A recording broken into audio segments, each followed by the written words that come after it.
પ્રકરણ 21 પાણી બચાવીએ. કેમ છો મારા બાળ દોસ્તો? મજામાં છો ને? મિત્રો, જળ એ જ જીવન, આ સુવિચાર તમે ઘણી જગ્યાએ લખેલો જોયો હશે અને વાંચ્યો પણ હશે. એનો અર્થ એ થાય છે કે આપણે તો શું, પશુ, પક્ષી અને અન્ય સજીવો, વૃક્ષો, આપણા બધા માટે પાણી એ પ્રાથમિક તેમજ અનિવાર્ય જરૂરત છે.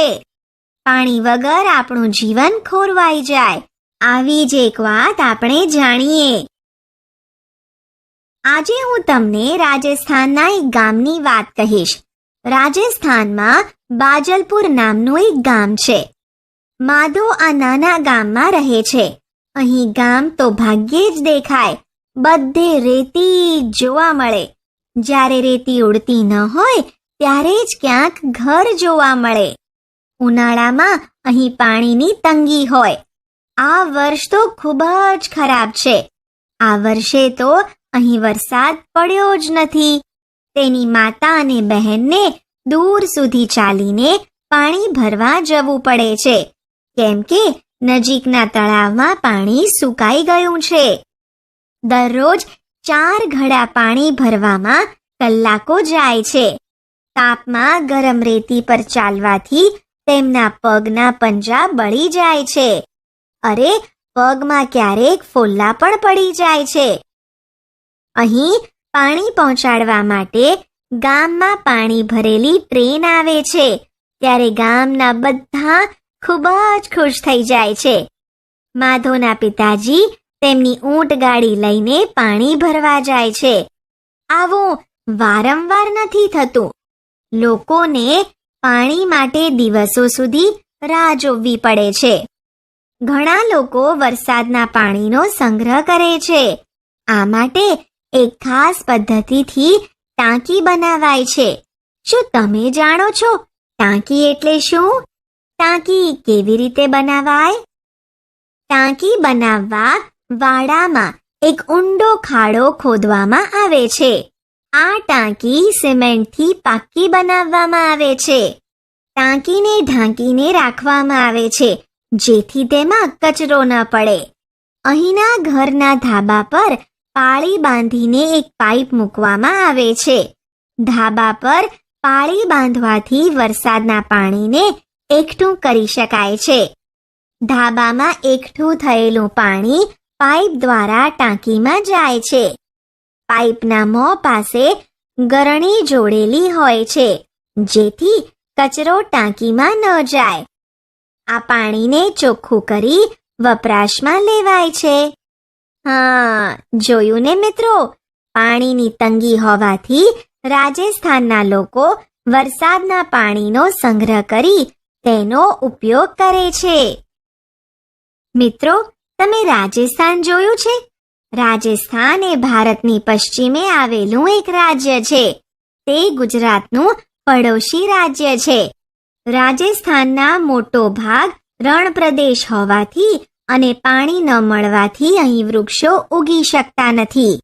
આ પ્રદેશમાં કાંટાળી વનસ્પતિ જ જોવા મળે છે.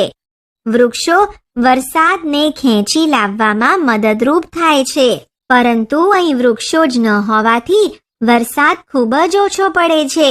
માટે અહીં વસતા લોકો પાણીની તંગી અનુભવે છે.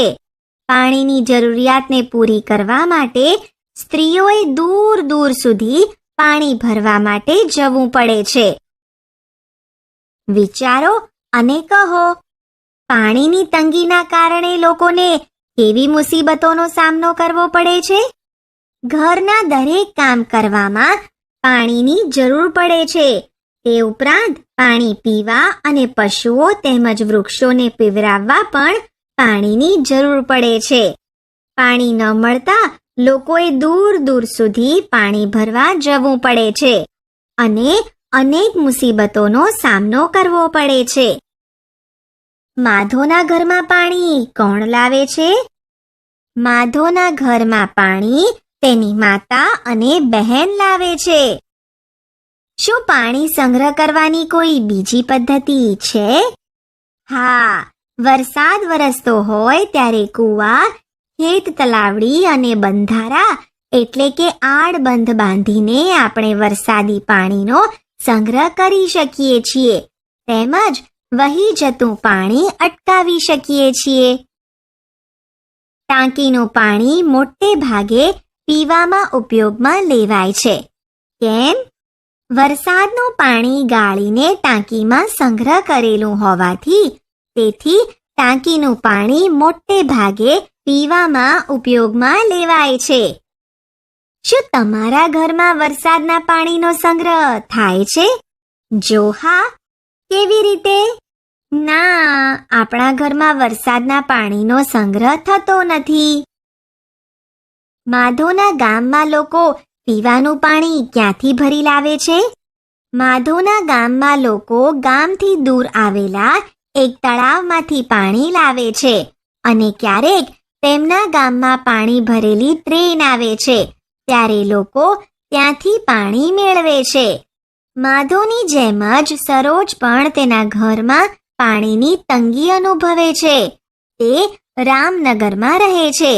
દિવસમાં માત્ર અડધા કલાક માટે જ પાણી આપવામાં આવે છે. તેના વિસ્તારના બધા લોકો એક જ નળ ઉપરથી પાણી મેળવે છે. શું તમે વિચારી શકો એને શું અગવડ થાય? સરોજના ગામમાં અડધો કલાક જ પાણી આવે અને તે પણ એક જ નળેથી.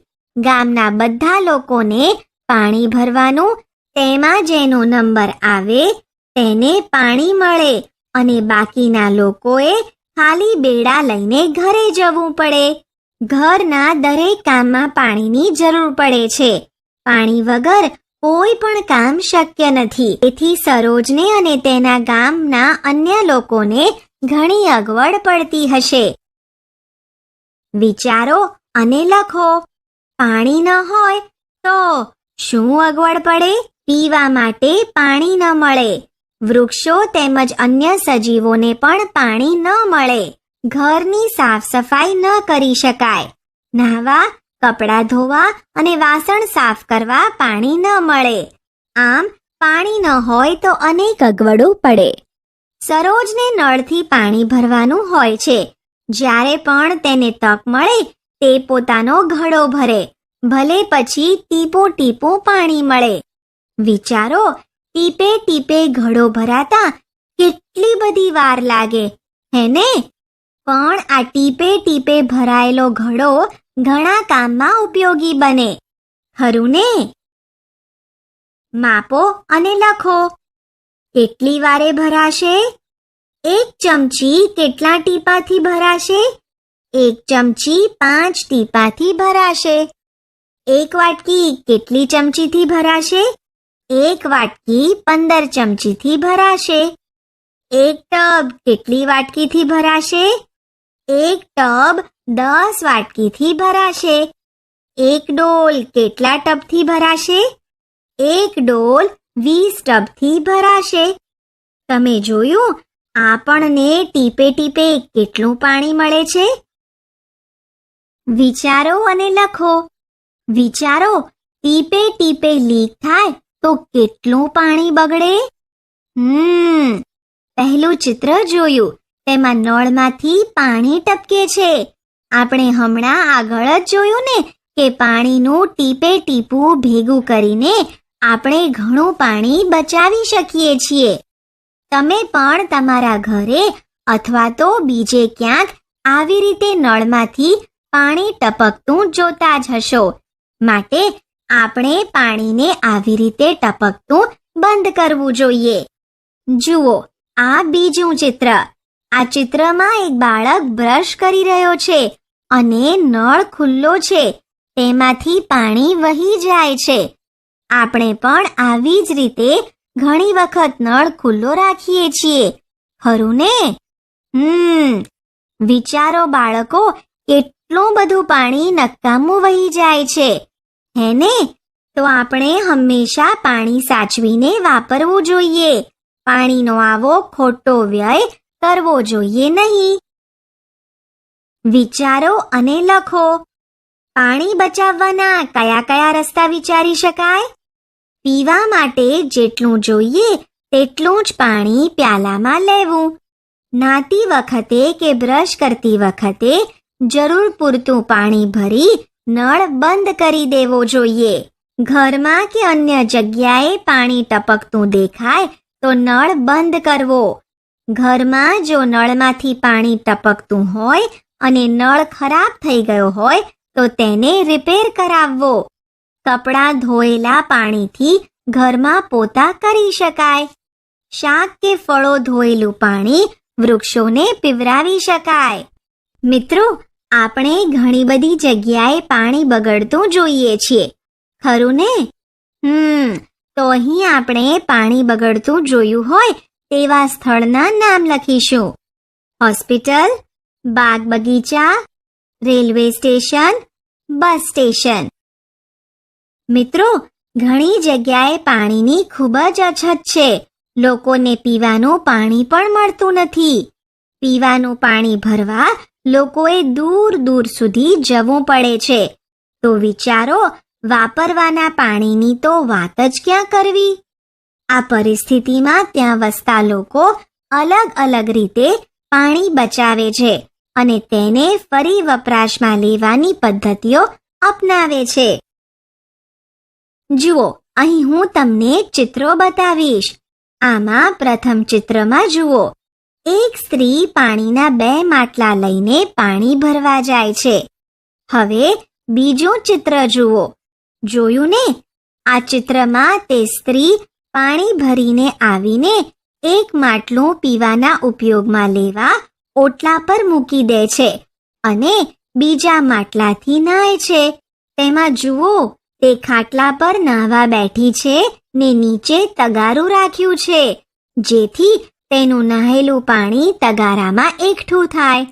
અને ત્રીજું ચિત્ર જુઓ, તેમાં તે તગારામાં એકઠા કરેલા પાણીથી તેની ગાયને નવડાવે છે અને તે ગાયને નવડાવેલા પાણીનો ઉપયોગ છોડને પાણી પીવડાવવામાં પણ કરે છે. જોયું ને મિત્રો? તો એક કામમાં વાપરેલા પાણીનો બીજા 2 કામમાં ઉપયોગ કરે છે ને પાણીને બચાવે છે. પ્રવૃત્તિ.